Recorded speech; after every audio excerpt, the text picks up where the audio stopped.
Good evening, people. I hope you're well during these times of human non-being, human perversion, and degeneration. Unless that's just me. Not that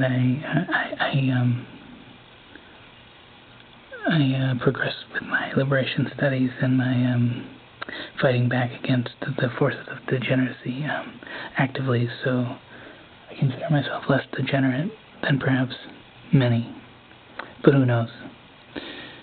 I just wanted to offer a quick message relating to pornography, capital, and human agency.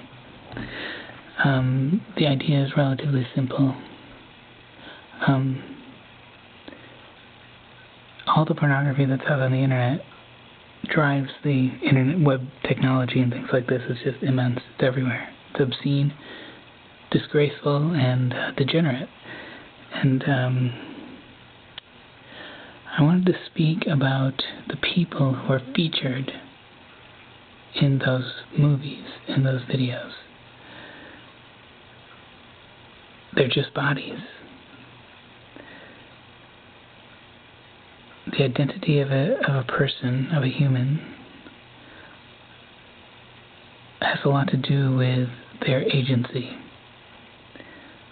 From what source, their capacity to act, to behave, to move, to be, where that comes from.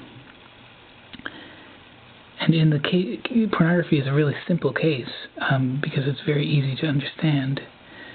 I mean, I would say 90% or more of pornography. I mean, I think that there could be exceptions to this, but nearly all is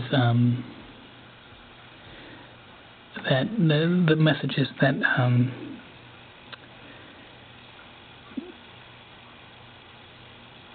the people who view these videos, they're not seeing people. Nude people engaging in sexual activity, often bizarre and or potentially often, because the tendency seems to be to progress through shockingness. The more shocking, the more dopamine and the more pleasure. So people advance into some pretty gruesome stuff.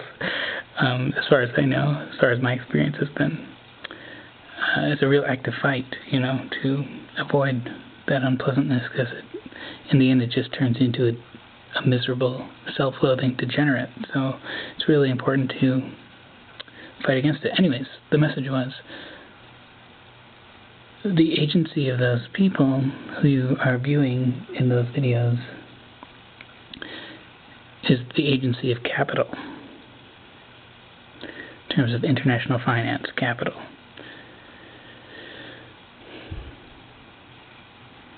That's what you're watching. You're watching capital. You're not seeing people. You're not seeing humans engaging in human sexual activities. You're seeing capital inducing people to behave in obscene and degenerate ways that are not necessarily totally unnatural, but that pervert the natural way. At least in some respects, and at least in certain sections of the body of pornography that's out there. It is not healthy, you could say.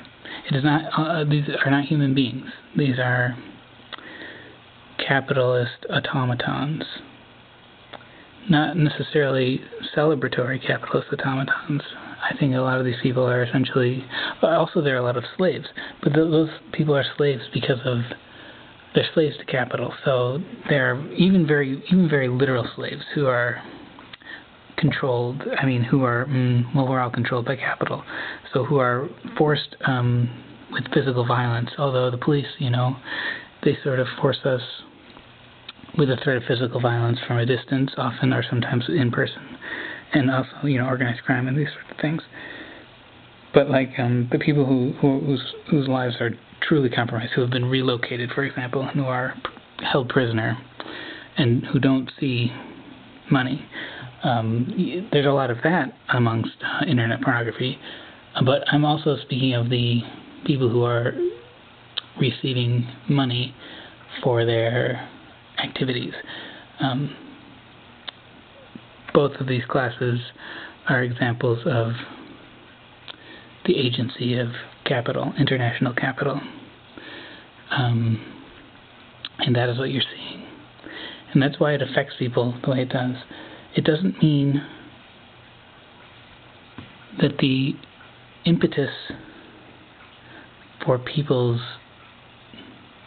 selection of this media is bad or wrong, because I believe that impetus is what people are seeking is liberation.